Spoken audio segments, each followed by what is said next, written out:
Hello there. I am a television person named Kyle Snow. And this was a terrible introduction. I really wasn't ready, and I'm so sorry, guys. This is Sequels and Spinoffs.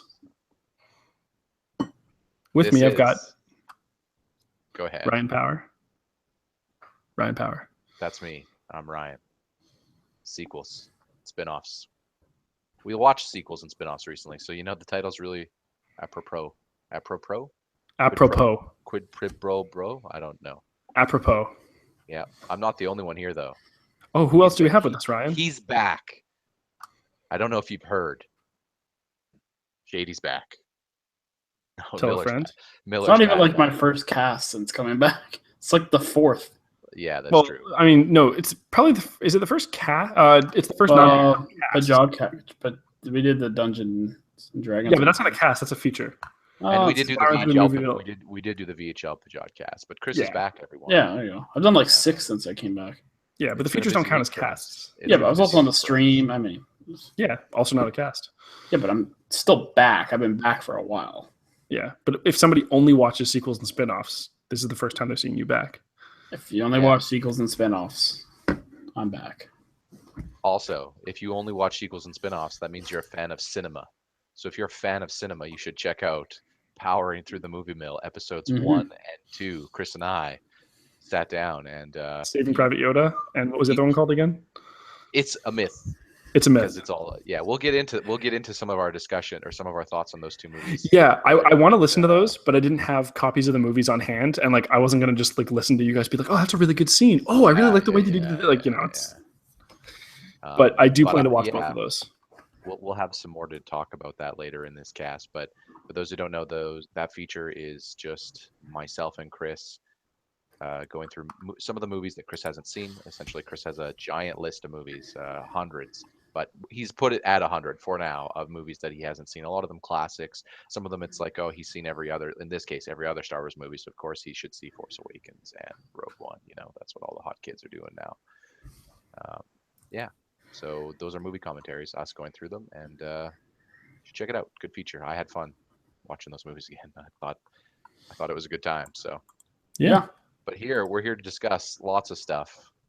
What are we here to discuss, Ryan? Snag the hosting job from Kyle. He was doing a great intro job, but No, I wasn't. I also came back a little bit unprepared. For those of you who don't know, I literally just got home from work. We didn't think he'd be joining us. So we've been, with the busy week, we did those features. We had a Starbound feature, a charity run that we did for Giant Bomb Endurance Run. Actually, in that vein, I'm happy to say that the team goal, which was $5,000 for the Giant Bomb community endurance run, was met. Excellent. I believe they've even gone on to exceed it. The streaming is still going on currently. I'm going to do a little check-in on that and see where they're at. Yes. Okay. So just for they're funsies. currently at $5,673 of their $5,000 team goal. They are the second best team. Where we are all contributing to this. The second best team, only second to the HSBC Next Gen, who is the top ranked team. So yeah, awesome stuff, guys. So for those who don't know, we were doing a Starbound playthrough for 4 hours for the kids, and we did that on Friday night. And we will have an archive up of that on YouTube. But if you want to check out the archive, you can go to our Twitch channel. You can just, I believe it's /Pajodcast Media, right, Kyle? Like that's I'll put a link in the description. I'm pretty sure that's what it is. Twitch.tv/Pajodcast Media. Yeah, I'll put that in. I believe that we also have the archive for what's it called, Pajod Quest in there as well. But I'm not 100% certain about that. Oh, we might. I think it was called testing though, because we're still getting all that set up and figured. Yes. But we'll since Shady's back, you need to tell your friends. We're going to start with Chris Miller as we run down some of what you've been watching, because on top of our movie commentaries, I've heard a rumor, Miller, that that you've been watching your fair share of movies this week. Let's maybe say you've cranked out a good number of your top 100. So why don't you tell the good folks about it? Yeah, so I've watched 12 movies in the last 5 days. Chris, you need to start watching more movies. Like, seriously, if this is going to be your main thing, I think that you really need to up your game a little bit. I think 17, and since I was last on this. So Yeah, I've watched a fair share, to say the least. I've already knocked off 8 of my 100, and I started that list on, I believe, technically the 30th, I want to say. So, not bad. I mean, considering, like, I also went to the theater a couple times and things like that. So, I don't even know where to begin. I guess we'll start out with the one I've rated the highest. I mean, we'll get into Star Wars and all that, but the one I rated the highest, 2 of them actually, is Saving Private Ryan, which I had not seen. I have always wanted to watch that movie and never done it. Do you recommend it, Chris? It's good. I mean, like, it's probably one of the more real. I don't know. I assume Ryan's seen it, but it's one of the more realistic depictions. I have seen it. Yes. Of what really it was a game changer. I mean, if you've seen, I don't know if you've seen Hacksaw Ridge, Kyle, but haven't. That's another one I saw, and like I thought Hacksaw Ridge did a great job, but really it was Saving Private Ryan that rewrote everything about warfare filmmaking. It is the first 30 minutes of it are just like, we've all seen D-Day stuff, but like it was insane. Like, it was so good. Obviously the acting is great. I mean, when you put the actors are in that movie together, it's going to be great. Yeah, Matt Damon, and who else is in that movie? Well, Tom Hanks is the main actor. That's pretty. Oh yeah, Matt Damon is Private Ryan, isn't he? Yeah, Vin Diesel's in it for a bit, which is a little weird because I didn't realize until afterwards. Interesting. But yeah, there's a few guys in it. There's a lot of guys who are pretty big names who are in small roles. Bryan Cranston, Nathan Fillion. Those are Paul Giamatti. It is a pretty big cast. It's Yeah. It is it obviously was one of the, I wouldn't say the only pivotal, but one of the earlier pivotal. Oh man, this is a really good war movie. You know, a lot of the go-to for most people before Saving Private Ryan even was Apocalypse Now. I felt, and now, you know, now that the waters are murkied a little more when it comes to those films. Yeah. Yeah, and like Apocalypse Now is on my list too, on my 100. But so I'm looking forward to getting to that at some point. But yeah, Saving Private Ryan is great. You should definitely see it. It's a little long for sure, but it doesn't really feel very long when you're watching it. How long is it? I think it was close to 3 hours. 169 minutes. Yeah, so 2 hours and 49 minutes. It's a long one. But honestly, like the first scene alone is like 30 plus minutes, and like it goes so quick. Like, you don't even care. It moves. The movie moves. I would say quite a bit.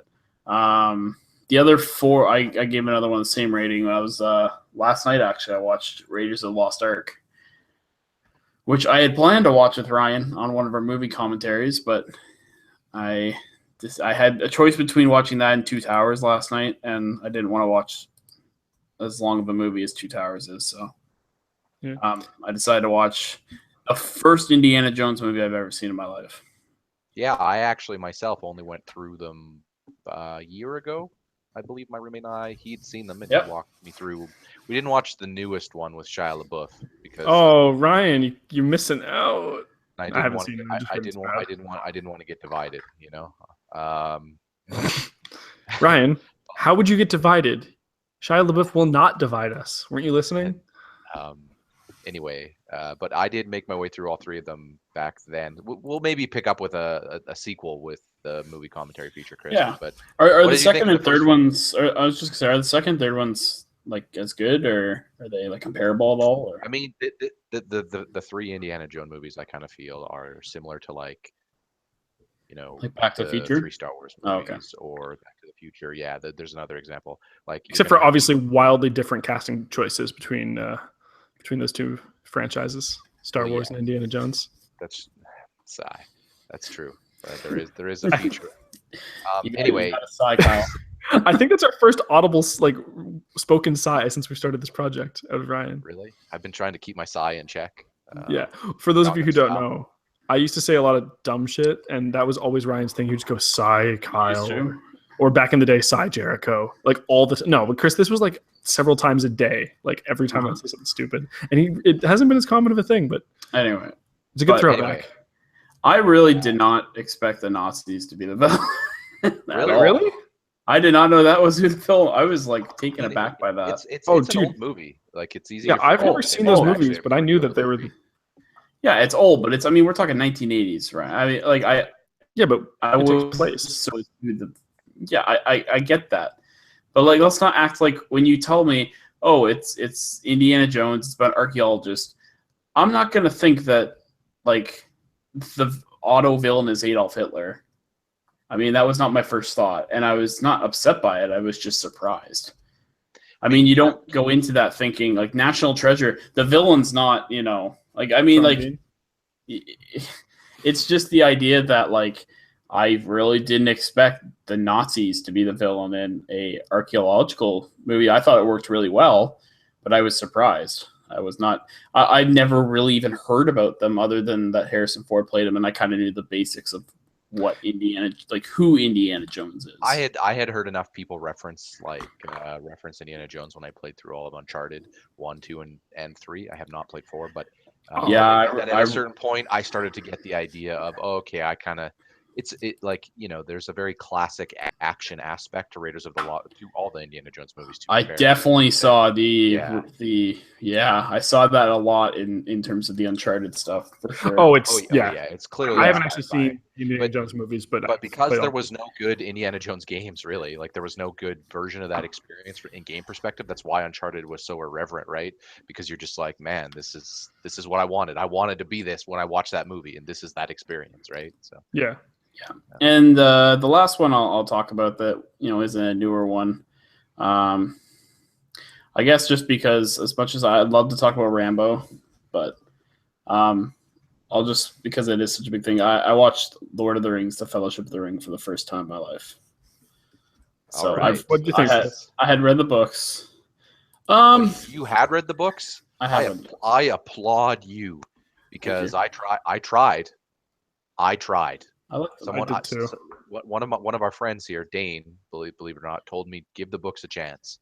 And literally, like maybe 5-10 pages in, I got so sick of the over explanations of the most mundane things.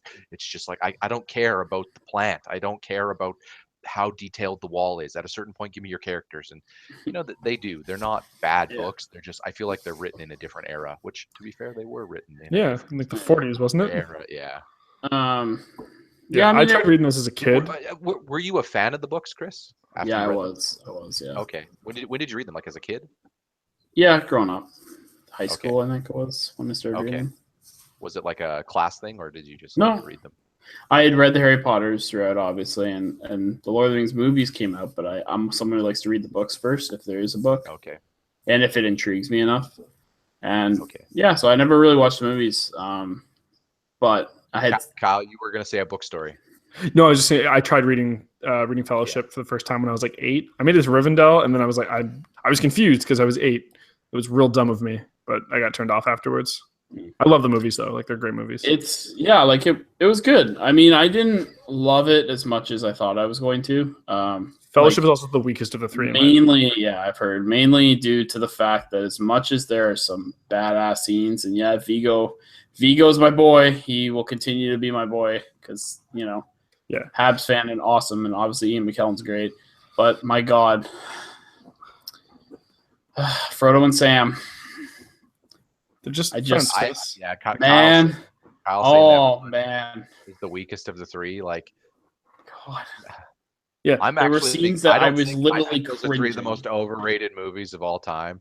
Like people rate them up there, like with film classics. Like I don't even think they come close to touching Nolan's movies. Not even close. We can agree though, Ryan, that Fellowship is the weakest of the three. I mean, I don't know, because I was like, again, we're all influenced by when we watched something for the first time. I watched them in theaters for the first time. I did too. But the difference is I was at that age where I was done with that stuff. Oh no, I was like it wasn't until Game of Thrones that I actually came back on board with fantasy, because I was just sick of the tropes. And what didn't help Two Towers for me, like all the Gimli legless humor, I wanted to walk out of the theater. Oh, I was totally childish that garbage. I and also I was like, yeah.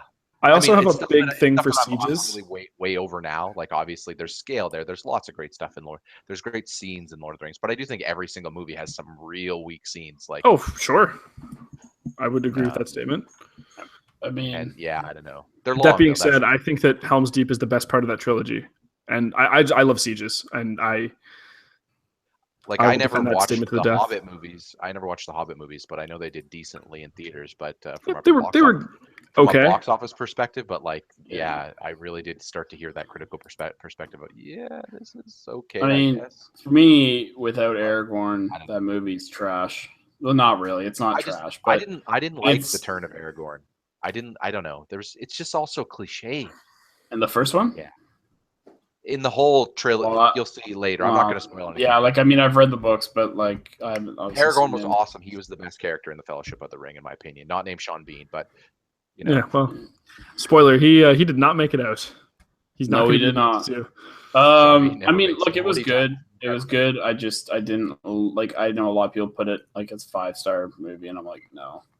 It was really good, but I could have done it a little less with the cringeworthy scenes, and I don't mind the build up with Frodo. I mean, whatever. It's boring at times, but you have to have a little bit of a slow build. But with that being said, there's a lot of it that I was just like, I really don't feel like you need this in this movie.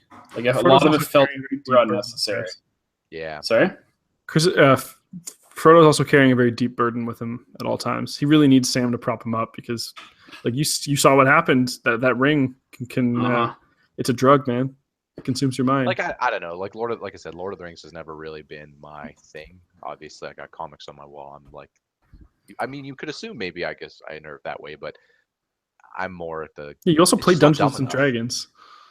Yeah, but look at the characters I play. Usually, always really weird. Like, and look at all of our campaigns. Our D&D campaigns are like, Lord of the Rings is just not weird enough. The elves are magical and wisdom. The dwarfs are small and drink ale. Your wizard is wise. Like, none of the characters those are stereotypes now, but were they for the time? Like, I feel like that was relatively. I thought Luke Skywalker was a garbage cookie cutter character in episode 4 when I saw it when I was 10. So yes, they were tropes. And that's the problem with Lord of the Rings for me, is there's literally not a single character that breaks mold. Everyone is literally, like, if you've ever read a fantasy book, Aragorn's, like, everyone fits their definition to a T of what they look like, they're built, and it's just like you can just tell what the character is the moment you see them. And I don't like that. Hide something. Give me something. And again, that's a byproduct of the fact that they're adapting a book that was written in the 1940s. And that's the thing. It wasn't a trope in 1940s because just like D&D wasn't. But keep in mind, what we're playing now, even when we play D&D, is like so highly evolved. Like, there's so many more wild. And again, you're creating your own thing too. So you can make up whatever you want to make up, right? There's no Brutalitops, the space minotaur in Lord of the Rings, right? But if there was, man, it'd be crazy.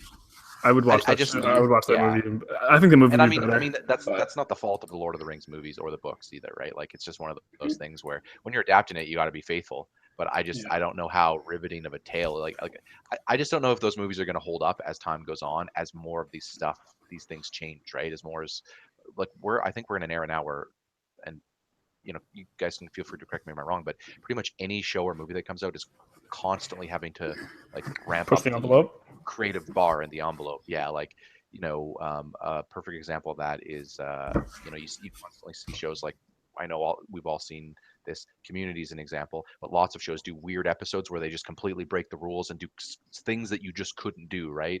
And that's a lot of that is to avoid tropes. It's to push the boundaries, keep your characters more including ironically a Dungeons and Dragons episode. Exactly, right?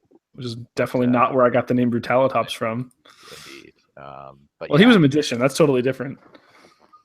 Yeah. Does it make you excited to see the rest of the movies, Chris? Or how did you feel leading in? Do you want to see that story through? I mean, I guess what happens because you've read the books. I mean, I like to see it on screen all the way through, regardless. I still liked it. I mean, I did like it. I gave it a good rating, but with that being said, it's. I also thought there was a lot of stuff that probably didn't have to have.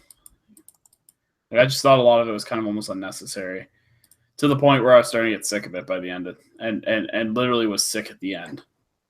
But I mean, some of it is incredibly impactful, and like the kind of scenes that just make you want to just like immediately throw Two Towers on right after. And then some of it at the same time is just like, why am I even watching this for 3 hours, 3.5 hours of my life? Yeah, they are long.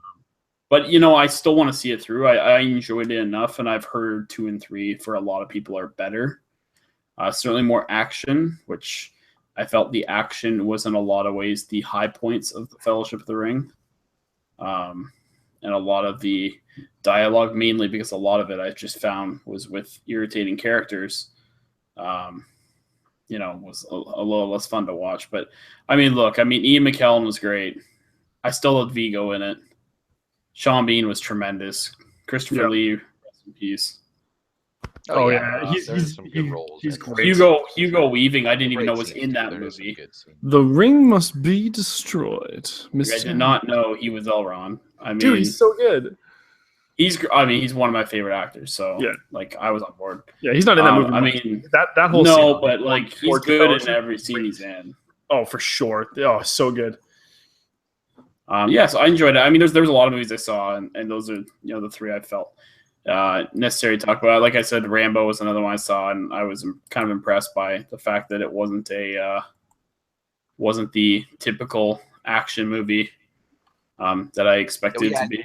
Again, I think a lot of people forget, and I was mentioning this to Chris after he was talking to me a little about his viewing experience with Rambo, and I haven't seen Rambo in a while, but if you go back and look at Predator, Rambo, you can look at some Missing in Action, Chuck Norris movies. There's Van Damme has a couple old ones too that you instantly think that this stuff was all campy and violent, like just like, oh, this is silly action, like because it came from an era where Die Hard existed. But then you go back and watch some of them and realize, oh wait, a lot of this is actually they were trying to be dark and gritty, and they were a little more violent and serious. Like even RoboCop. I don't know if any of you guys have seen the old RoboCop movies, but there's like some surprising amount of like, whoa, you guys are okay. I see. Rated R for a reason. Yeah. I love the idea of a guy who, like it was almost sad at times, like watching the police like chase him down for basically for no reason. But at the same time, like I was just so entertained by his different ways of like because he's using like guerrilla style, right, warfare, and because he's Vietnam vet, and I was just like I was like, what are you gonna do next to kill them? Like I was just thinking, I was like, I'm excited now for every kill. It's like Final Destination, but with Rambo. Like it was, like it was kind of entertaining. It was really good. I actually liked it a lot. Towards the end, I got back into the guns. And I think that's the title of this episode: Final Destination, but for Rambo. But with Rambo, yeah. But with Rambo. But yeah. Anyway, I'll let you guys talk. But yeah, I saw a lot of movies, but those are pretty much the ones that stuck out for me and positively. I won't get too much into. We might as well dig into this because Star Wars For those who don't know, after Chris watched Rogue One, he repeatedly watched the Darth Vader scene, which so many of us are probably guilty of doing because that scene was good. It's so good.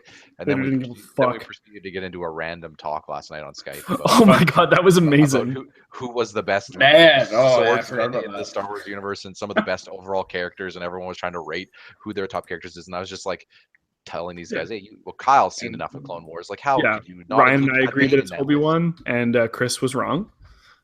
Obi-Wan, yeah, that's the way it is. Obi-Wan is the master level Obi-Wan. He had the high ground. Unbeatable. Look, the answer to the best swordsman is still Windu. Chris, that we underestimate your power. But I'm saying Windu as a strictly skillful swordsman is number one. But in a room clearing situation, I 100% agree. But in a one-on-one fight, skill. I'm not talking the most winning. I'm talking strictly skill. I'm talking about. You can be a skillful hockey player and not be the best hockey player in the league. Sure, of course you can be. But Chris, we're talking. Those are two different skills. Being able to fight a group as opposed to fight one-on-one are two different skills. Ask Andre the Giant and Princess Bride, Chris. Here's the thing. So for those who don't know, there is a decent amount of lore that suggests that when Obi-Wan mastered I could bring up the name if you want. I think it's like Shitu. It starts with an S. It's like Sorensen or some shit. I'm going to do this, actually. Sorensu, maybe. I'm going to bring it up for you. It's a fighting form. Essentially, the lore of Star Wars is really ridiculously dumb and awesome at the same time. So a lot of the Jedi in the old days had fighting styles that they would master, and different fighting styles had different strengths. But like throughout all the lore, there's like this religious style history that there is a sentinel or a guardian and a attacker, Sith, the Jedi, and that each of them mastered purely 2 specific styles. Obi-Wan is said to have Obi-Wan is said to have mastered Sorensu. There you go. Soresu, Soresu. There you go. Soresu, whatever. Like I said, it's a dumb name of awesome, ridiculous, silly, stupid, Yeah. And because he mastered that form, they basically say that he is unbeatable. It's a defensive stance that you will never win against. But only if you have it mastered. So Chris, you're trying to say that Obi-Wan is surviving not on skill but on will, but that's not the truth. The fighting stance. No, I didn't say that. When did I say that? Well, I didn't say he wasn't skillful. I said he was number 2. Number 2? Yeah, man. Windu invented his own. I could look. I think we did agree at the end that Windu was the most skilled offensive swordsman. Oh, absolutely. And Obi-Wan was the most skilled defense. And if you want to argue defense beats offense, that's fine. Yeah. Well, the thing is, I think that unless you have mastered defense, offense will win, because otherwise it's until you make a mistake. But if you never make a mistake, you will eventually win. But if you make a mistake, you're fucked, right? In that case, it's the winner is decided. Like, if Windu performs perfectly, it's whether or not Obi-Wan fucks up. We can agree on that statement, right? Windu can perform perfectly and still not win that fight, because you can just, if you block. But it was fun to watch, though. Yeah, get that aggressive style. Although I still say, man, if not for Anakin, Obi-Wan's dead, man. Well, first of all, I still disagree. He had to escort mission. He had to protect Anakin. I went back and watched the fight with Dooku at the start of 3 after we watched that fight. And it was great because you see Anakin's like, all right, we're going to go in slowly. Anakin's like, fuck this, Leroy Jenkins. He gets like Force lightning immediately. And then like at the start of 3, he's like, Anakin, let us go in at the same time this time. He's like, I was just going to suggest that, Master. I was like, you smug fuck. This was your fault. There you go. Here you go. Windu favored, as a duelist, Windu favored Form 7, also known as Juyo or Vapad. The 7th form was considered the most aggressive and unpredictable version of the art of lightsaber combat. Though more prominent among dark side users, Windu was able to master the form without falling to the corrupting influence of the dark side. Yeah. Was Windu considered a straight up like gray Jedi though? No, just aggressive Jedi. Okay, because that was a thing, right? Like there were some that were like literally cared about balance more than they cared about preserving the light. In some cases, that seems to be what he was, just in the simple fact that he does favor balance more than anything, and he had the ability to use the dark side of the Force along with obviously the light side. But just in my readings of him, it seems like he favors balance more than almost anything else. But whether I don't know if that makes him a great Jedi necessarily. Yeah, whatever. Motherfucker. This is all a bunch of nonsense on the Star Wars wiki, by the way, because people have put too much time into this. That's why these universes are so successful, people, from a financial perspective. I mean, because there are ridiculous people like us who want to debate who's the better. I like how if people watch my movie commentary at the beginning, I'm just like, yeah, I don't really care for the lore of Star Wars, and now we're sitting here arguing who the best swordsman is. Yep. That's how it starts. We can all agree it's not Qui-Gon. You can end up. They're gonna get me watching Clone Wars, and I'm gonna get all these books about it. And Chris, Clone Wars is actually good. I'm gonna start wearing costumes to the grocery store. It's how it all begins. Chris, we're gonna kind of deep dive here on some of the Star Wars stuff now. May the 4th be with you was on Thursday, so hey, that's why we did our movie commentaries in that order. By the way, we weren't gonna originally start with those. We didn't know what we were gonna start with, but then we're like, of course, let's just do this for this. And Rogue One was fucking boss. Yeah, that's what we should start with. So we'll start with Rogue One. We've all seen that now. Second best Star Wars movie of all time. Yeah, behind Empire Strikes Back. I still think it's the best. Interesting. That's fair. But it's just because for me, what is most important about it, again, this happens in Star Trek too when I watch it. I like it better when it's not just one planet. You're in a galaxy far, far away. So show me that galaxy. Show me crazy aliens. Show me multiple planets. And I realize this is why you like Clone Wars so much, because they do that really well. Well, it's a TV show, so it can afford to do that. By an episode or two, episode arc. Oh, also now I know why Ryan. No, you know what? I know why you like Rogue One the best. It has 0 time on Tatooine. Yeah. Have we ever talked about that during a cast? Yes, maybe. Okay. If you haven't, then the essential rule is Tatooine sucks. They Yeah. spent too much time. For Ryan, episode 4, half the movie was on Tatooine. And yes. then episode 5, half the movie was on snow Tatooine. That's what you call it. And Hoth. And then in episode 6, they revisit fucking Tatooine. Why? It's the shittiest planet of all time. Why? It's not even the shit they revisited. They revisited for like fucking hours. And I really the first whole part of the movie is him fighting the Rancor, and then they're on the frickin' thing, and that's where Slave Leia is like, and then episode 1, a good character, but why do we have to stay there the whole time? I really liked when we don't really want to show planets, so we'll episode 2 was also in Tatooine. Was there deserts are easy to film? Yeah, I really liked when Rogue 3. I really liked when Rogue One entered Earth and did the storming of Normandy. That's pretty much what it was, yeah. Oh, it was totally storming Normandy. Oh, and then Ryan, was the exact counter to that, by the way. That theory. It's not only just that they spend time on one planet. It's that one planet is this boring sand planet with not a lot of alien races. With the it's the only interesting place on it is Mos Eisley. It's a hard planet. It's like, so you don't. I just hate it because they don't have to actually show any world building, because you get it. It's a scoundrels planet. There's pubs and taverns, and everyone's got to be on edge. But that also means there's no government you have to explain. There's no different sect of factions or species you have to explain. You don't have to show me anything. Meanwhile, if you go to a planet that's civilized, there's things for me to see. Like that. Like it'd be like if you went to Asgard to visit Thor's world, but it was not a rainbow bridge with sects of kings and people. It was just a boring ass sand place, and it was just like one dude in a chair. Hi, I'm Odin. Welcome to Asgard. Yeah, I assume you also had this issue with that part of Force Awakens where Jakku is basically just different Tatooine. Yeah, basically. But Rogue One has no Tatooine.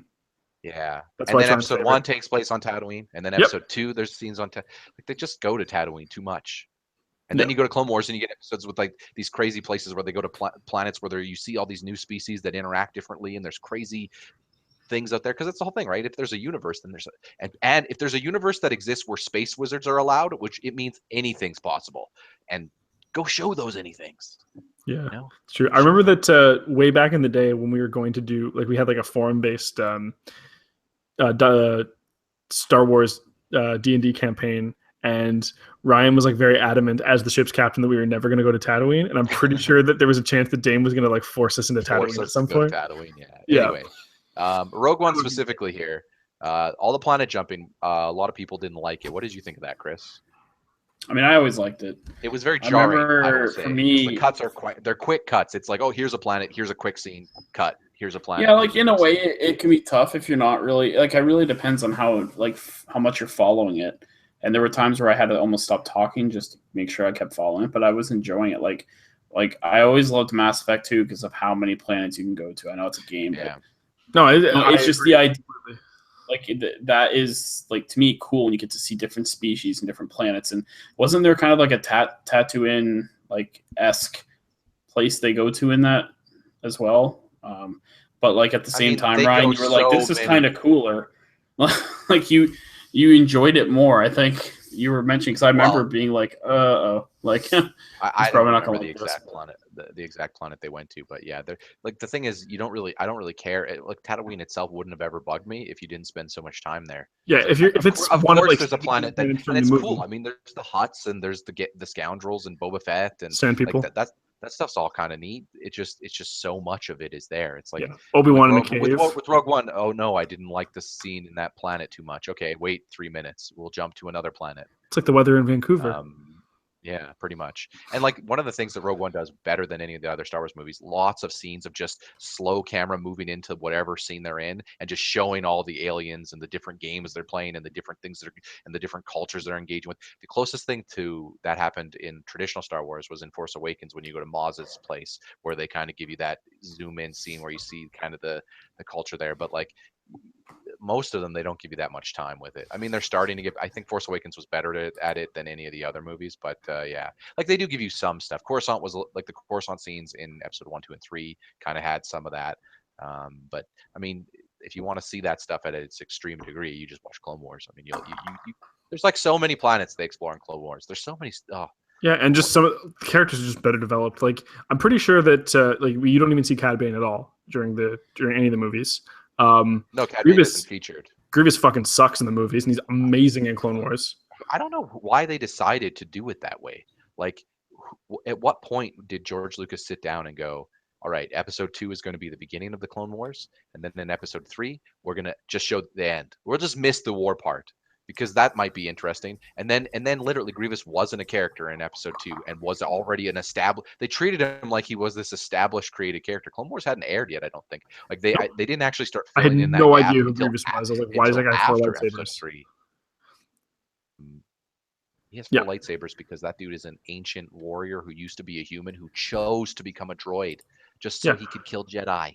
Yeah, he has killed at least 4 Jedi because that's where the lightsabers came from. He's killed more than that, but I know he has like 1 billion lightsabers. He just only carries 4 at a time. Because there's an episode in season 1, Chris, where 2 Jedi try to hunt him down and they chase him. I'm actually almost there when I'm. One of them's Kit Fisto, isn't it? His rash pupil, his rash apprentice, and they basically, it shows off his whole facility. If I recall correctly, a known voice actor also voices his droid assistant, who like helps him repair himself and all that stuff. Because for those who don't know, he has a living heart, which they kind of show in episode 3 when Obi-Wan, defeats him in the end. He has a heart inside of all that stuff, so he's still sort of human. But yeah, he's cool. And like you see his whole facility, and you see like what he used to be, like the warrior people he used to be, and like he just has a thing against Jedi, because like apparently during the Clone Wars the Jedi rise to prominence of tail because everyone's like, oh, these guys are the fiercest warriors of all time. They're basically, one of them's worth thousands of other troops, and then actual warriors who are really proud are like, screw that, I'm gonna frickin' and that's how he ends up in the Separatist army. Anyway, Clone Wars details all that stuff, but we're talking about Rogue One. All right, so with the exception of the Vader scene, Chris, favorite scene in the movie? Vader. Like with the exception of the Vader scene, we all know that's the best scene in the movie. That's 1, 2, 3, 4, and 5 for me. Okay, 6 best. Yeah.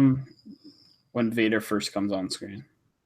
No, in all honesty, I really enjoyed. Chris, how do you feel about Darth Vader? Man, he's my favorite character in Star Wars history, and like I will.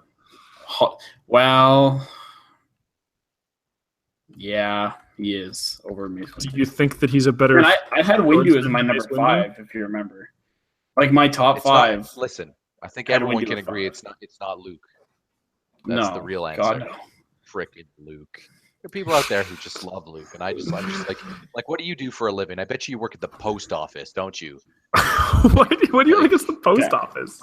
Because you have to live a boring life then. Because if you identify with someone who is that bored, you think that Paul Reichert is a boring human being? Because that is a postman. Yeah, but he retired to collect baseball cards. To collect baseball cards, really? I think he's selling his baseball card collection. I don't know. I don't know if he actually retired. I'm speaking about someone else's dad. Anyway. As for I don't the authority to speak on Paul Reichert's life. That's the truth, Kyle. As for other scenes, I mean, I really liked a lot of the scenes with the blind guy.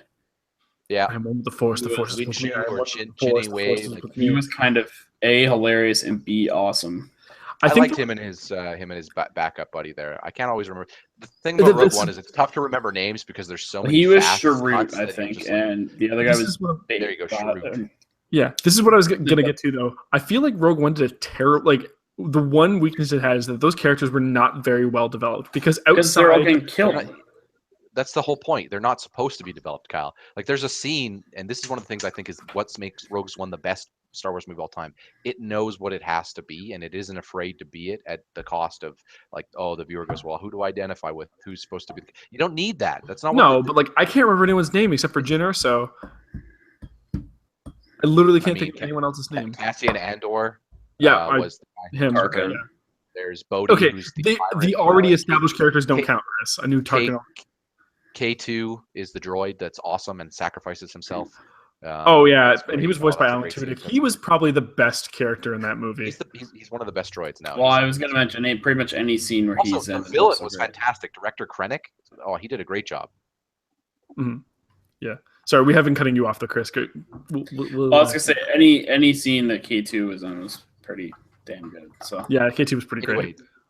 There was a scene, Kyle, where the Andor is talking to Jyn after the Rebel Alliance basically votes not to not to try to attack Scarif and get the Death Star plans because it's too risky and they don't know for sure if this is even a successful idea or whatever have you, right? Cassian comes up with like a bunch of all the other Rebel Alliance and just basically says, all of us are horrible people. All of us are freaking murderers because you need that. This is war. We are all on board with you regardless of what happens. That speech to me identifies the whole plot of the movie. It's war. It's freaking war. Sometimes you don't have time to figure out who a person is because shit's got to get done. The Empire's mercantile. Did you see what Vader can do? You got to stop this or you're done.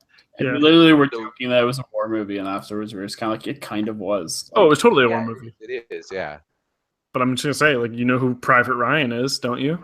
Indeed. I mean, do you though? Like also keep in mind, Kyle, Saving Private Ryan is also 3 hours long, and it doesn't have to do things like include fan service scenes like Vader. I mean, if they didn't have Easter egg scenes in Rogue One, you probably would have had more time to figure out who those characters are. That's true. But I mean, it moves at such a rapid pace that I don't think it's like Agents of S.H.I.E.L.D. in that way. It's like sitting there saying, yeah. But Agents of S.H.I.E.L.D. does a great job of establishing their characters, Ryan. Sure. With hour-long episodes, 20 of which they get a season. That's true. Yeah. They do have a lot more time. You do get an idea of who the characters in Rogue One are a little bit before they end up Science biatch. Or they all end up getting work. Here's one thing I thought was interesting. Why did the directors and the writers decide to kill off every character in Rogue One other than Cassian and Jyn individually before the Death Star blows up the planet they're on? So it wouldn't have mattered if they were killed in battle or not, because when the Death Star shoots the planet, they're all dead anyway. So I don't know. That was a weird. Yep. Like maybe it was to show that they were outnumbered and it was a suicide mission. And I mean, like it was clear. It was like the horror movie thing where it's like, who's going to get to the end, right? Like everyone has like their moments where it's like, okay, well here we have like the ones who like kind of didn't matter as much. Oh, the pilot got a grenade thrown into the ship he was in. During our movie commentary, it was a great bit there where Chris was talking about some of his favorite characters, and he was like, "Oh, K2's my favorite character." K2 dies, and he's like, "You know, I really am liking the Asian guy with the stick, the Shin Chui or Chin, whatever his name." Yeah, and he dies. And then he dies. Chris, I'm just like, yeah, you're just gonna keep liking character. You're like, oh, my next favorite alive. I'm like, yeah, this is gonna give it someone to, man. It's just Cassian and Jyn equally.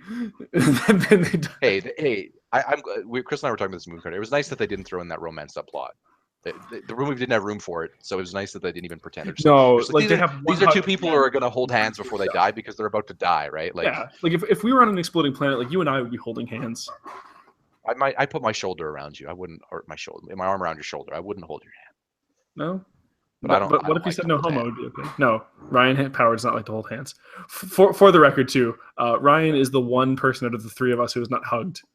Chris and I have had hugs when we met for the first time because it was a big moment. I bro hugged, didn't I? Oh no, we shook hands, Ryan. Like we're. Oh yeah, that's right, dude. That's what adults do. That's how you meet someone. You never had a firm handshake. Right, but it wasn't like we were meeting for the first time. It wasn't like we were meeting for the first time. When I met Alex for the first time, we didn't shake hands.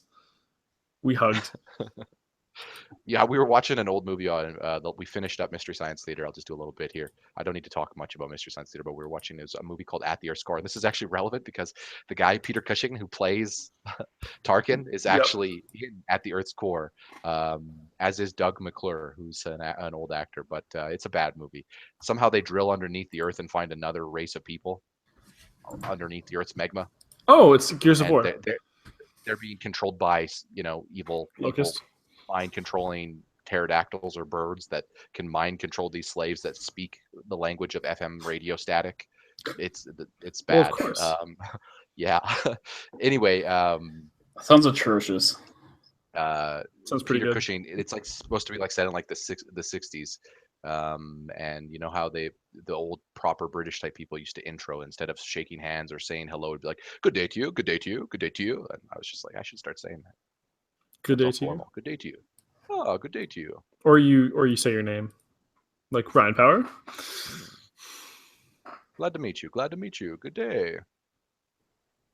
How do you do? That's another one. How do you do? Oh, there's so many of those. Anyway, that's yeah. Peter Cushing's in that. He's also technically he wasn't in Rogue One. I mean, he was, but he wasn't. Yeah, because he's dead. He's dead, but they CG'd him. What did you think of that? Actually, let's hit hot. Yeah, because they did that with him and with young Leia. Yeah, young Leia was obviously they grabbed footage from of episode. No, they 5, actually did the same CG style as her. What they did grab footage of was unused footage of the red team. Oh, okay. Yeah, so like Chris, what did you think? You were mentioning on the commentary that you didn't really spot it until I mentioned it with Tarkin. I mean, I still didn't see it afterwards. No, that was really well done. I saw it obviously with Leia, but that's almost not fair to compare because you know, well, yeah, because you know she's like, not that her. Yeah, like I didn't notice. Wow, Carrie Fisher's aged really well. Yeah, I don't know. I honestly, until Ryan mentioned it, I actually thought he was kidding at first because I really still, even after the fact, I did not notice it. I could. I don't know how you noticed it without having to read about it or something, or having someone tell you. I mean, I knew about it going in, but just there was, to me, there's this look, even like obviously we're in low quality now, and that impacts it when you're seeing something like that in such a high quality. But people aren't that perfect. That's the thing. Too much CGI now, and this happens even with art and images. It's too photorealistic to the point that there's no indent in the strain of grass that's like a burn mark or a pock mark or something. Like everyone has imperfections, and when you see things in like, speak for yourself, Ryan. Perfect example. I remember when I first started noticing like really high definition stuff. Like, do you remember when The Dark Knight came out? It was in IMAX, and you could tell when the scenes were shot in IMAX because you could see like the wrinkles on people's faces and their age and their stress, like all that stuff that they have now in like character creators and stuff. They sometimes add too much of that, and I felt like the biggest tell for me for Tarkin was the eyes. For Carrie Fisher, obviously I knew, but like. She looked fine. I didn't think she looked out of place, but that's no. If you put them like next to each other, you could probably tell which one was the real one. But yeah. But I think that Tarkin looked less perfect. There were times when he was walking or moving, and I mean, you eventually, the more they do this, they can only do it for small scenes. Because if they try to do it for bigger scenes, you better hope that those characters are engaging with other CGI characters. Because the moment other characters have to start reacting to them, and like they might get a stand-in to do something, that might make that a little bit easier, like a stand-in actor who's like around the same height. But like it still looks, it's like game animation. Sometimes there's still some jarring. That looked a little too perfect. Like that's not how that would look, you know. But no, absolutely. I mean, the fact that it's still so close that people can't see it, though. Obviously, Chris couldn't see it. You know, I think that's telling that this is probably only going to continue. There's probably a lot of people coming out of theaters who said, this is fine, and you know, this is going to be a weird era where dead actors are going to start appearing in more things. And Han's not dead. People are gonna. Yeah, Chris, you're right, because so many people have survived falls in that series. Hey, man, Mace Windu did greatest swordsman of all time. All right. We'll move on to Force Awakens, which we also watched. Chris had less positive thoughts about that, but yeah, Chris had less positive thoughts about A New Hope 2.0, but oh really? That really is the proper title. I mean, absolutely. I drew from it a little heavily. That bothered me. It went too far. I know a lot of people like it, and I don't blame them because I understand a lot of people probably love the callbacks, and I get that. But I enjoyed them, but it was a little safe. Same freaking movie. No, but Chris, instead of having a Death Star, it was a bigger Death Star. Oh, Jesus. Yeah, you're right. So different. What a different. It could kill multiple planets at once. And I believe is it confirmed? Has anyone, I still don't know if I've confirmed this. Did they just blow up Coruscant in that movie? That happened, right? I'm not making that up. No, it happened. Yeah, right. That happened. The most interesting planet where the whole Senate is and Republic. Like, well, it's probably not the Ryan. The Senate's not there anymore. The Empire happened. No, but they're divided. But keep in mind that the plot of Force Awakens is the Resistance versus the First Order, and the First Order talks about the Resistance being privately funded or privately supported by the Republic Senate. So it seems like in the wake of the Empire falling, the Republic said, enough war. Whatever your conflict is, we're not supporting either you, but then secretly has been supporting the Republic, and the whole time the fascist First Order's going, well, you're saying you can't publicly state that you know, we don't have a right to believe what we want to believe, and then say the galaxy should be supporting it. Like, yeah, like there's a lot of that going on. underlying civil politics. It's kind of similar to what goes on between a lot of countries nowadays, right? In our timeline. The only thing that's nice about them, but then they just blow them up. Then they're dead. How is about blowing up? Isn't the galaxy going to respond to that? Isn't the galaxy going to respond to that? Yeah, probably. We'll see that in episode 8. But Ryan, here's the nice thing. You know who was probably on Coruscant because they had become a politician by the end of the prequels? Jar Jar probably died in that explosion, and we can all put him to bed. Dead, but well before that. Maybe. What's the lifespan of a Gungan? I don't know. A good question. I'll look this up. You guys keep going, but was Jar Jar dead? Yeah. I will say though, to Chris, he's not dead. Yes. On Mace Windu. All right. He's totally Snoke. So we're not gonna. Yeah, the Snoke fan theory. Before we get deeper here. Yes, 65 standard years for Gungans is when they reach. Not when they die. That's when they reach old age. So they have a lifespan that's slightly shorter than a human. Yeah, he's well dead, Kyle. No, the prequels. How much time was there between prequels and like 30 fucking years? Yeah. Luke so he's like almost from dead. Kid to an adult. Yeah. No, Kyle. Okay, so I'm with you, Kyle. Jar Jar was killed in that movie. No, listen. Okay, in episode 1, Jar Jar was what age? He was like 12 or 20, whatever. Yeah, so. Okay. He was 12. In episode 2, he would have been like 20. Even if we assume at the end of episode 3, Kyle, he's 30 years old. Then he's 60 at the beginning of episode 4. Then another 30 years happened between episodes. He was cryogenically frozen in carbonite like Han. He's dead. He was frozen in carbonite. Kyle's right. He's dead. He would never have been a senator anyway. Let's be real. Are you kidding me?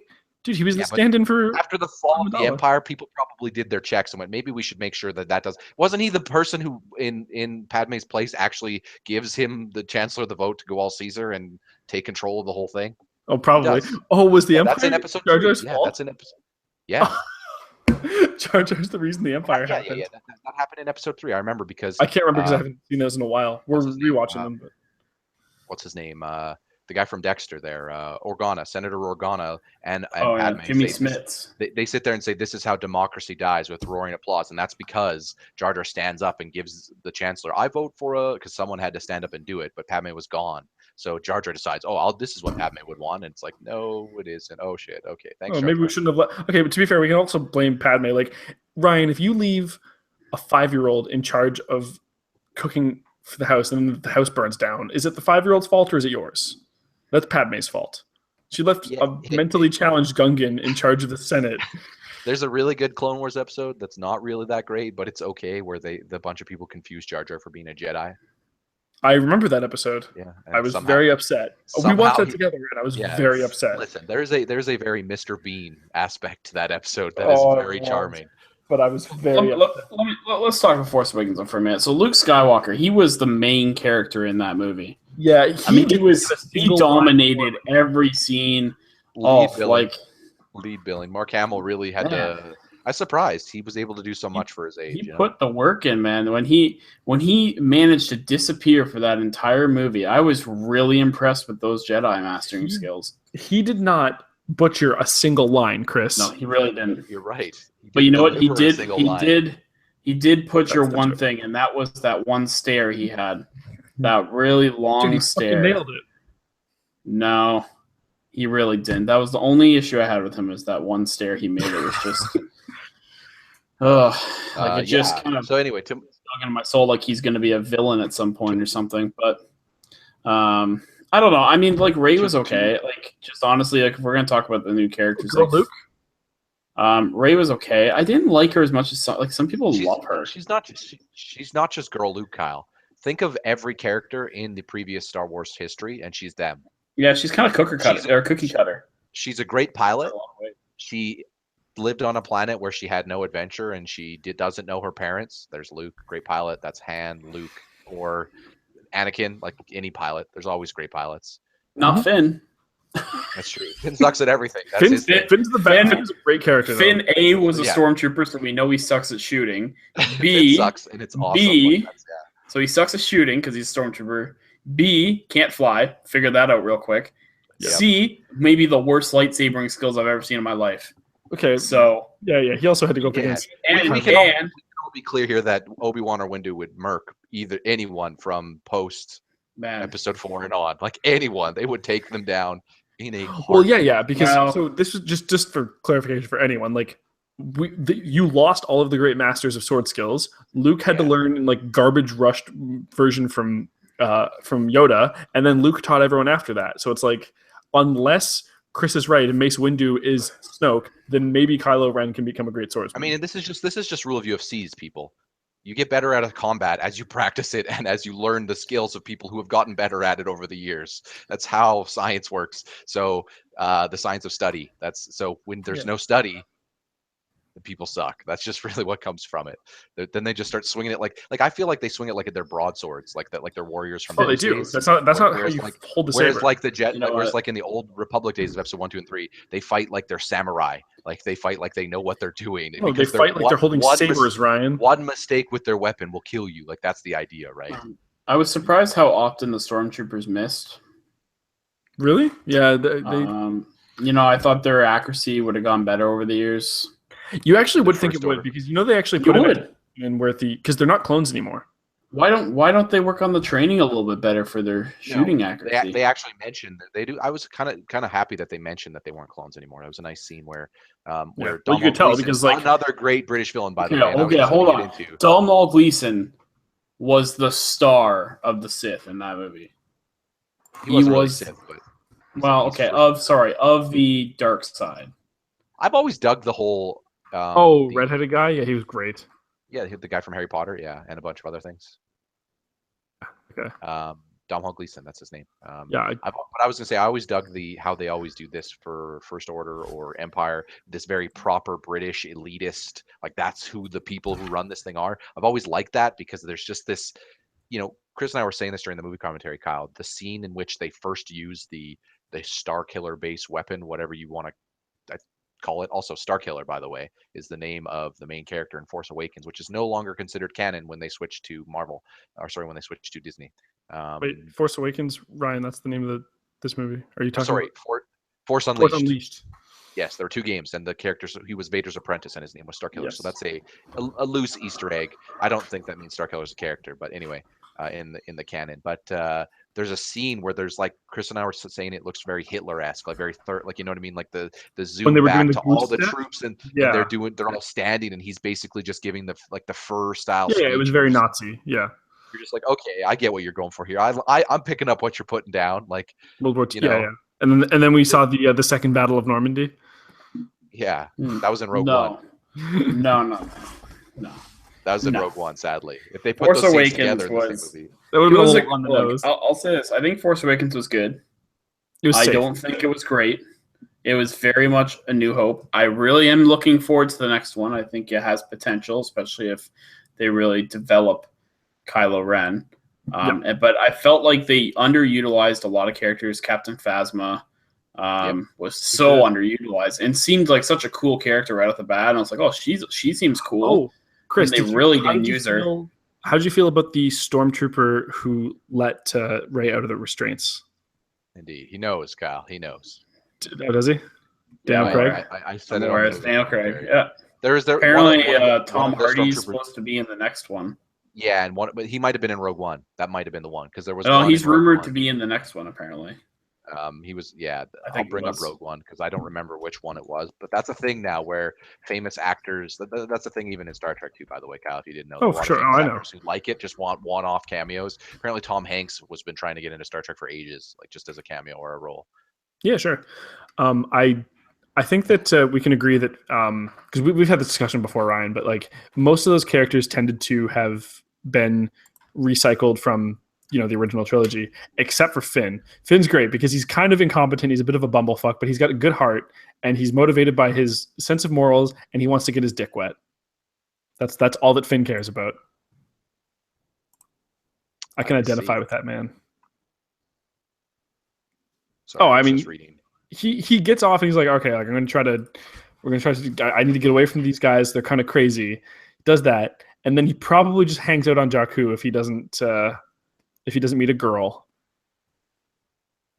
Also, maybe there wasn't one. I thought there was. I thought there was one of them. But anyway, I don't think there was in Rogue One. Also, can we just say I feel like the guy who the guy who Rey sold the scraps for like for the food portions. I feel like that guy must have worked for EB Games on the refund system, because it's like, yeah, I'll give you like quarter of portion mortgage of my house. Yeah, I'll give you the mortgage on my house and the deed to my car and 2 TVs, 1/4 portion. Come on, EB Games. Like, let's. Anyway, system is garbage. But yeah. So, did you guys watch anything? Because I mean, we've talked a lot about. Yeah.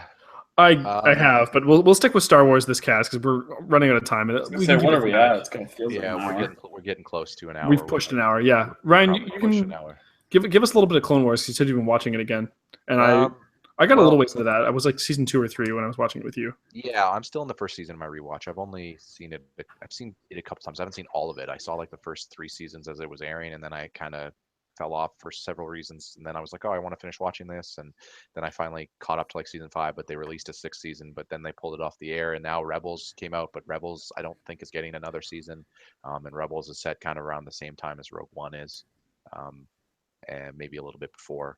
Rebels has like, and then I was like seeing things about Rebels, like, oh, they bring Maul back again. Oh, there's a fight between Obi-Wan and Maul, old Obi-Wan and Maul. I'm like, oh my goodness. Apparently old Ashoka is in that, and the way they end her character, because I saw far enough in Clone Wars to see that happen there that I thought was interesting. I was like, oh, that's nice that they're bringing her back. And there's a bunch of other characters, but I'm still digging even the first season.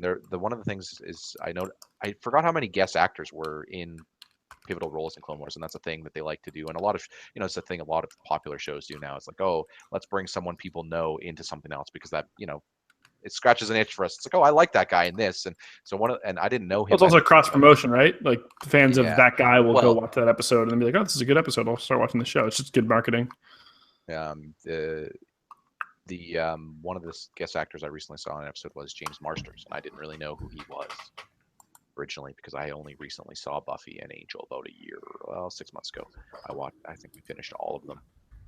That's about right. I don't know, that's Spike in Buffy and Angel. He's a British, or he's not British. He's actually from California, but he plays a British guy in Buffy and Angel. He has an accent, and he's good. He's a really good actor, and he's got a really distinct voice. So. Watching the whole episode, I was like, oh man, how did I mean, I didn't know who he was at the time, but it's a pretty minor role, all things considered.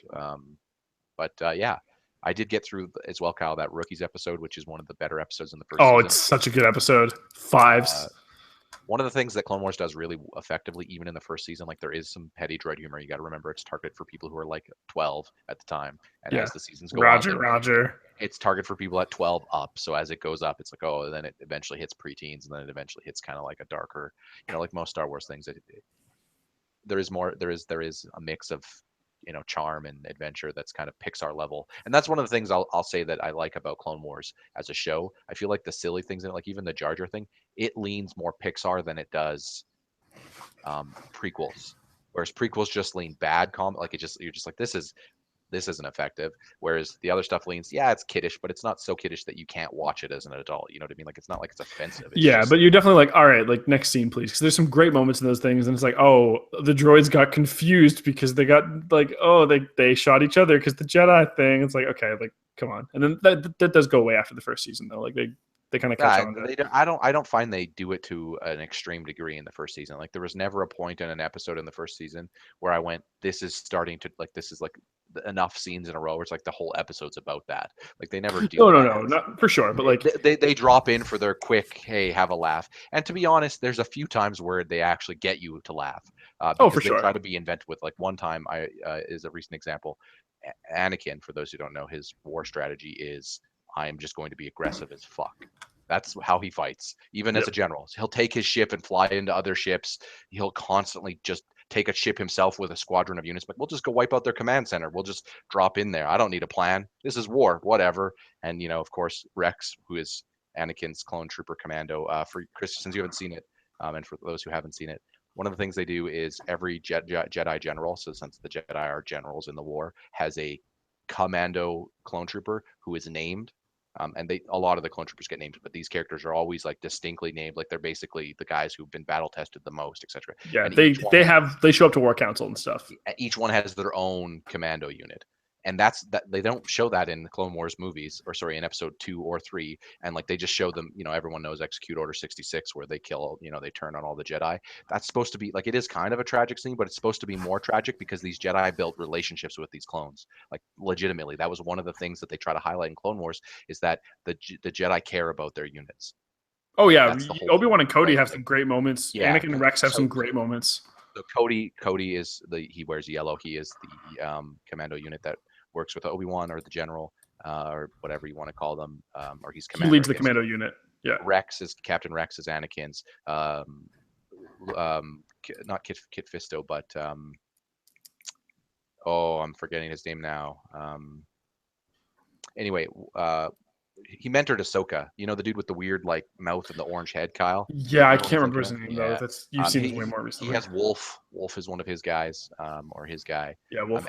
This continues. Like every Jedi general you see has their own commando unit. And usually in episodes they try to show that there is a relationship there, and even though the clones will actively say like they're aware that they're clones.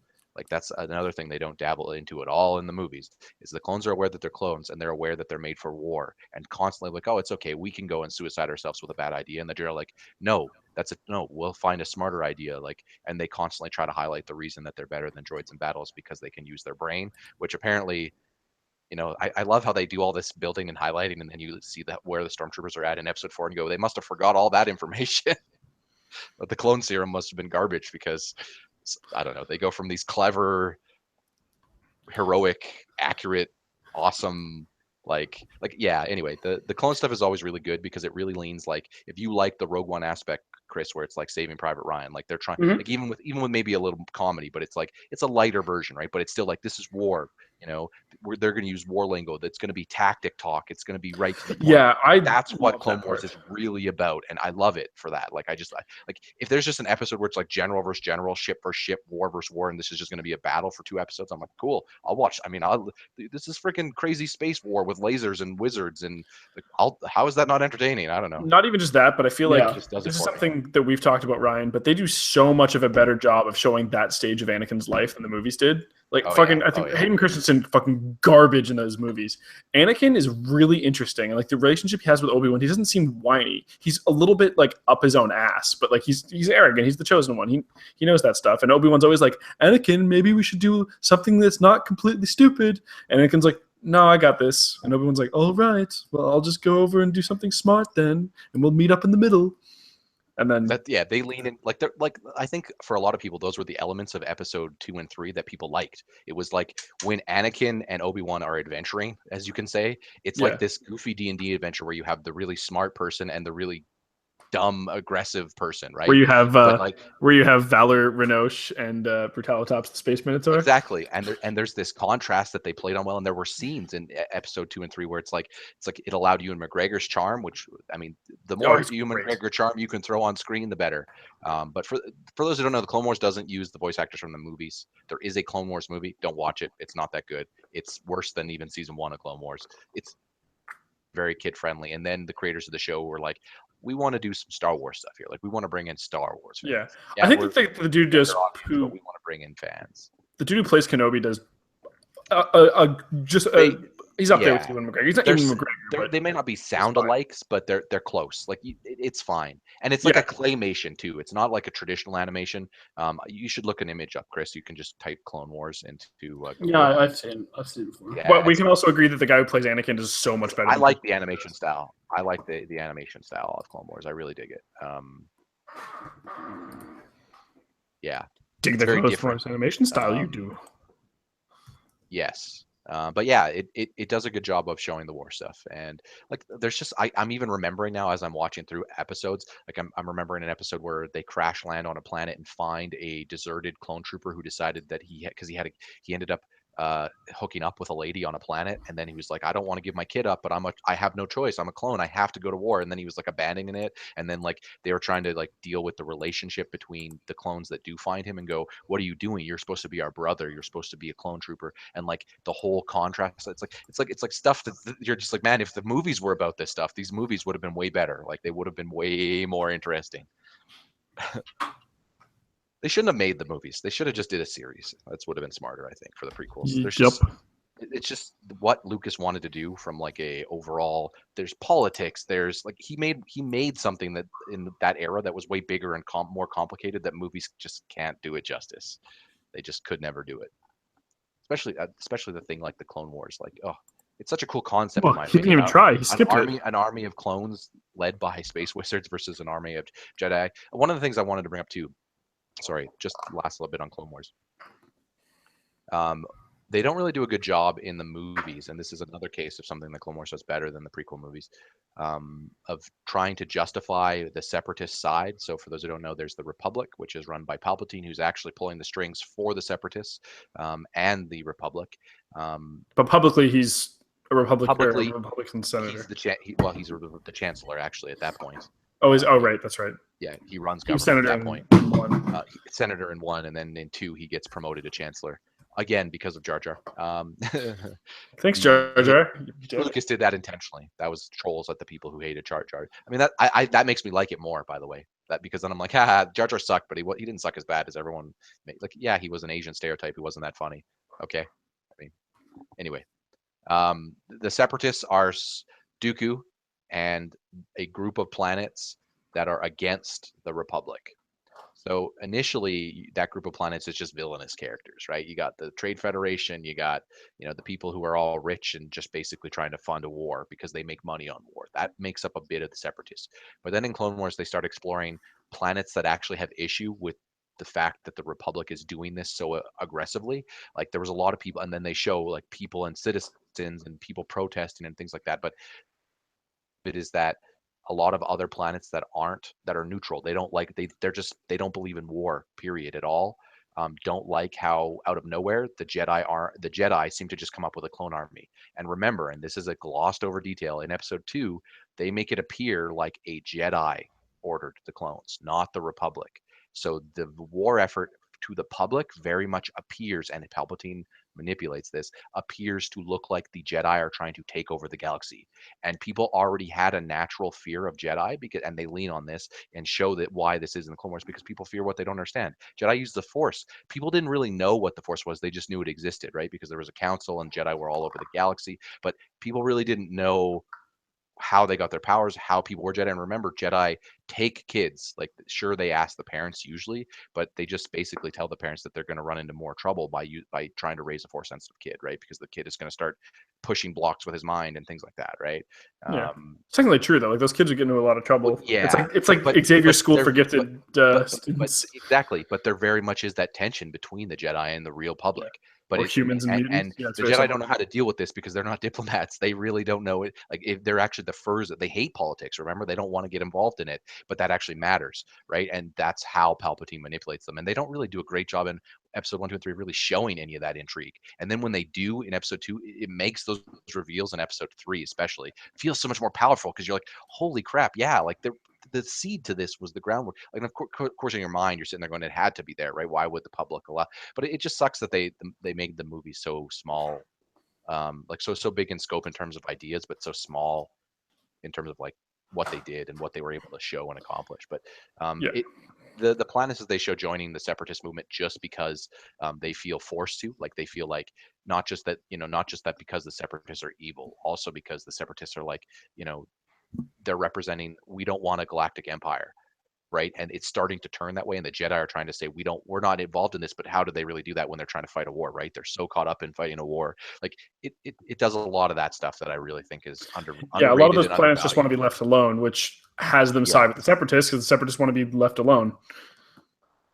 That's the separatist movement is that they don't want to be part of this Senate or Republic. They which isn't pushing towards becoming an empire. It doesn't officially become an empire until episode 3 when he gets voted Caesar style powers.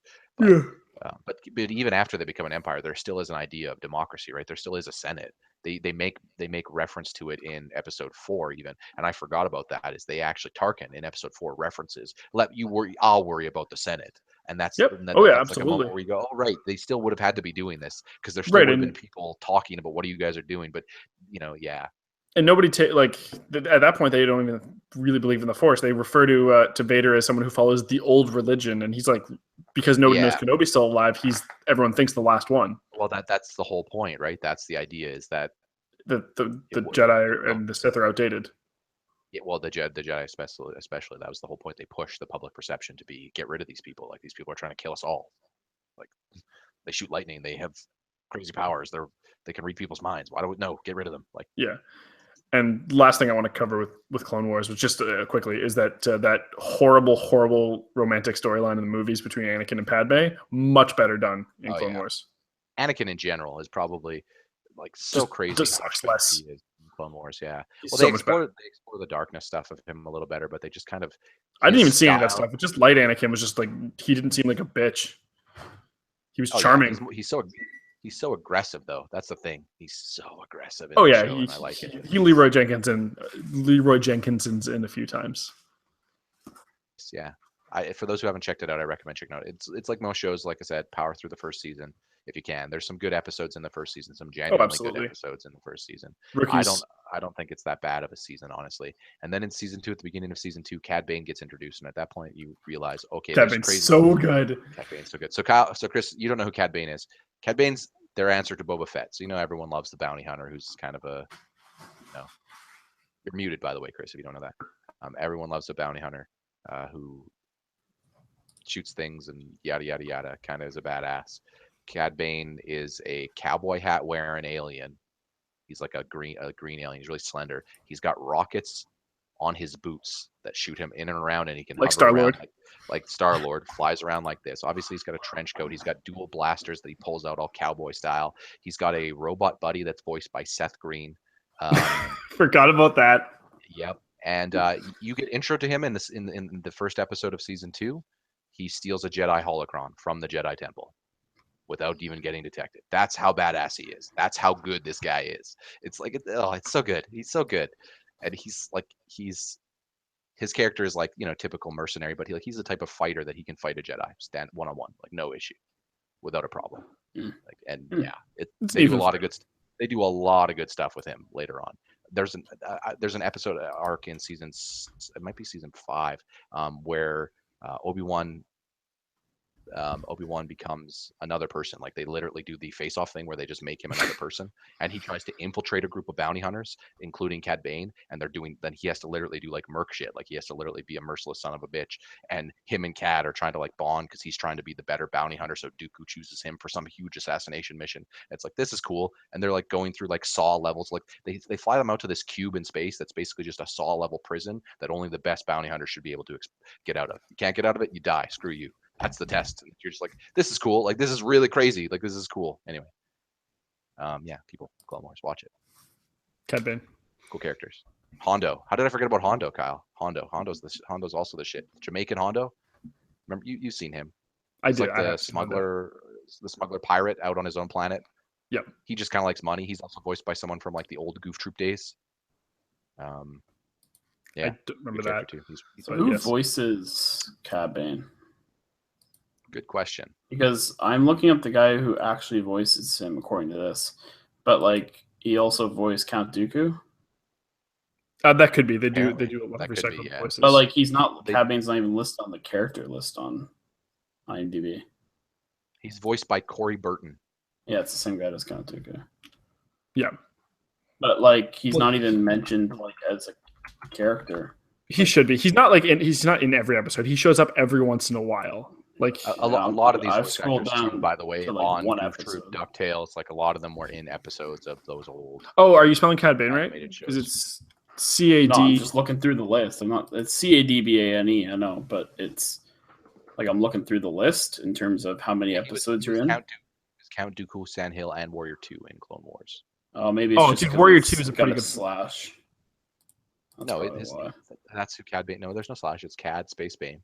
No. I'm saying because Corey Burns voiced multiple characters, it's probably Count Dooku slash, and it just won't let me see. Oh, okay. In all likelihood. Yeah, he's a cool character though. His voice is really cool Ryan, too. you know who I forgot about? Fucking Plo Koon. That's who it was, Master Plo Koon. That's who she was. That's the one we were talking about that has Commander Wolf, Plo Koon. Master Plo. He was Ashoka's original master, I believe. Yes. Yeah, Plo Koon was a good dude. No. He's the one who brought her to the Jedi Temple. Her first apprentice was always Anakin. Yeah, sorry, that's what I meant. But he's the one who like brought her as a kid and a youngling and all that other jazz. Okay, that pretty much does it for this week. I'll just mention some stuff that I'm also watching. I won't go into detail, but I'm currently, everyone knows I'm currently watching Silicon Valley, currently watching Better Call Saul. Just finished Mystery Science Theater, as I mentioned, and I also started last week American Gods. We know a guy who actually worked on that, Robbie Zimmers. He works in film and TV as a production guy. So, and he put a lot of work into that. I believe some of it's camera work. Production people, they do a lot of different roles depending on what, schedules and sets and stuff like that. Sometimes it's cameras, sometimes it's lights, sometimes it's setting up stages, that type of stuff. Those people are undervalued workers, by the way. The production people, like, they are basically the people who put everything together. Like someone with an idea who makes all the money tells them what to do, but those are the ones doing it, right? They're the ones actually grinning it out and doing all that tough work. But American Gods is fantastic. It's based on a book. You guys need to see it. It's crazy. I don't want to spoil anything. I could literally sell you on the show with one sentence, but I can't say it because that's how good the sentence is. Watch it. Like, you will see the scene I'm talking about. One of 6. There's like 7 scenes in that first episode where you're like, okay. And I have no idea what's coming next. It's basically it's a pseudo myth show. So it fits in with Force Awakens because it's all a myth, right, Chris? It's. I still need to watch those episodes of Powering Through the Movie Mill. The next time I watch those movies will be with you guys there. So it's basically like a modern world version of if all these different characters throughout mythology existed, but they're like modern renditions of them. So you got a guy who's basically like Loki, and he's like a prisoner, and it's spelled Loki. We're gonna cut back here to the point when Ryan said, "Yeah, I'm gonna tell you guys what I'm watching, but I'm not gonna go into them." Sorry. And you also got characters from other mythology, like some from Slavic, some from etc. There's a dude who basically represents like digital or the internet, an internet god. There's a media god as well, or a TV god. Like there's different. They go crazy with it. Like they, on top of existing mythology, they make their own stuff. And yeah. I don't really know what's all about right now, other than there's a character named Shadow Blade, Shadow something, Shadow Mooney, no, some Shadow. His first name's Shadow, and he just gets out of prison, and the movie's about him, or the show, the show's about him. Thus far, I'm only one episode in, like I said, but it's crazy. That's all I'll say. If you like Game of Thrones and crazy violence and crazy scenes of depiction of craziness, watch this movie. Watch the show. I keep calling it a movie. But that's because my brain's all flustered because we're at the end. We've talked about lots of spin-offs, lots of sequels. And you filibustered quite a bit too. Oh man, where's my feedback at? You need to filibuster last. There's your feedback. Ooh. Kyle, you started. Let's get an outro. Star Wars. Star Wars is really good. Yeah. We're nerds, but it's awesome. Yeah.